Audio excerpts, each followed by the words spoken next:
दोस्तों, आज का सवाल आया है कि लमसम इन्वेस्टमेंट किसमें करना चाहिए। ये जानना चाहते हैं कि मेरे पोर्टफोलियो में 2 स्मॉल कैप फंड है और मैं किसमें लमसम करूं। आप देख सकते हैं कमेंट, यहाँ पर रविंदर यादव जी का सवाल आया है। ये पूछ रहे हैं कि सर जी, बंधन स्मॉल कैप और क्वांट स्मॉल कैप दोनों में इन्वेस्टेड हूँ, लमसम किसमें करूँ, कोई दूसरे फंड में। देखिए, अगर आप लमसम करना चाहते हैं और पहले से ही आपके पोर्टफोलियो में 2 फंड है तो आपको कोई दूसरा स्मॉल कैप फंड तो लेना ही नहीं चाहिए, क्योंकि ज़्यादा आपके स्मॉल कैप फंड आपके पोर्टफोलियो में शामिल हो जाएंगे। अब रही बात कि ये 2 स्मॉल कैप फंड आपके पोर्टफोलियो में पहले से है और इन दोनों स्मॉल कैप में लमसम इन्वेस्टमेंट ओपन है, तो अगर आप लमसम इन्वेस्टमेंट करना चाहते हैं और इस दोनों फंड से आप मान लो कि हैप्पी हो, तो दोनों फंड में ही लमसम कर देना चाहिए। अगर आप थोड़ा भी यहाँ पर मान लो कि क्वांट के लेकर और आप चिंतित रह रहे हो, परेशान रह रहे हो कि क्वांट स्मॉल कैप फंड शानदार रिटर्न बना के नहीं दे रहे, तो मैं वहाँ पे लमसम करूँ या ना करूँ, तो देखिए क्वांट स्मॉल कैप फंड में अभी भारी गिरावट हुआ है, जिसके चलते उसका इन्हें भी काफ़ी सस्ता में मिल रहा है। तो ये एक सही समय होगा सस्ते में खरीदारी करने का। तो मेरे हिसाब से यही आपके लिए सही डिसीजन होगा कि आपको दोनों स्मॉल कैप फंड में ही लमसम इन्वेस्टमेंट कर देना चाहिए। चलिए मैं और आपको आसान भाषा में समझाता हूं। मान लीजिए कि आपको 2 लाख रुपया लमसम करना है, तो आप 1 लाख रुपया बंधन स्मॉल कैप फंड में कर दीजिए और 1 लाख रुपया यहां पर क्वांट स्मॉल कैप फंड में कर दीजिए।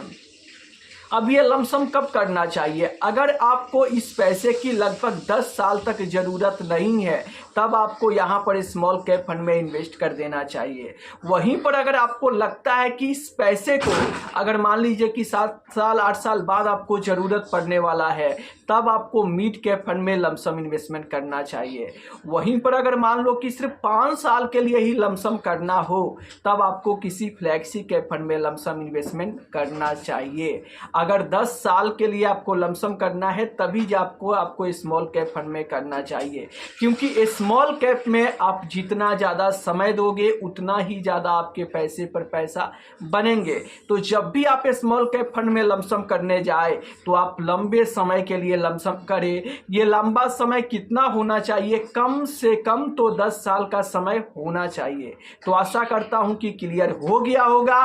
पहले से आपके पोर्टफोलियो में 2 स्मॉल कैप फंड है, तो उसी स्मॉल कैप फंड में आपको लमसम करना चाहिए, अपना SIP कंटिन्यू रखना चाहिए, ताकि यही फंड आपका गोल पूरा करे, आपके पैसे पे ज़्यादा पैसा बना के दे। आप बार बार फंड अपने पोर्टफोलियो में ऐड ना करें कि SIP एक स्मॉल कैप फंड में कर रहे हैं तो किसी दूसरे फंड में हम लमसम इन्वेस्टमेंट करेंगे। ये एक सही डिसीजन नहीं होगा और आपके पोर्टफोलियो में ज़्यादा स्मॉल कैप फंड हो जाएगा, जिसके चलते आपको रिटर्न भी कम देखने को मिलेगा, ओवरलैपिंग का भी चांस ज़्यादा होगा। इसलिए आपको ज़्यादा स्मॉल कैप फंड ऐड नहीं करना चाहिए।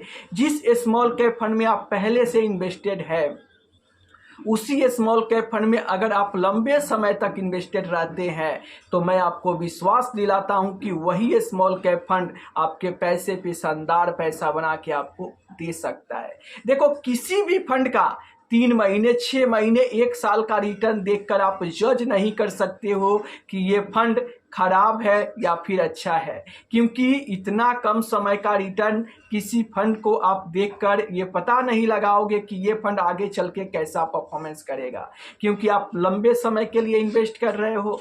तो लंबे समय में आप चाहे किसी भी फंड में इन्वेस्टेड किए हो, आप बने रहो, समय ज़्यादा से ज़्यादा दो, तो वही फंड आपके पैसे पे ज़्यादा से ज़्यादा पैसा बना के आपको दे सकता है।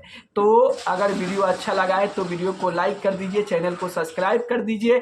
अगर आपके भी मन में म्यूचुअल फंड से जुड़ी, इन्वेस्टमेंट से जुड़ी कोई भी सवाल चल रहा है, तो आपको बिल्कुल भी शर्माने की ज़रूरत नहीं है। आप कमेंट करके पूछ सकते हैं, मैं पूरा कोशिश करूंगा उसे वीडियो के माध्यम से आपको सही रिप्लाई देने के लिए। तो फिर देर किस बात की, फटाफट कमेंट कीजिए और अपने हर एक सवाल का जवाब अनीस वर्ल्ड यूट्यूब चैनल पर पाइए। तो फिर मिलते हैं हम नेक्स्ट वीडियो में, तब तक के लिए जय हिंद, जय भारत।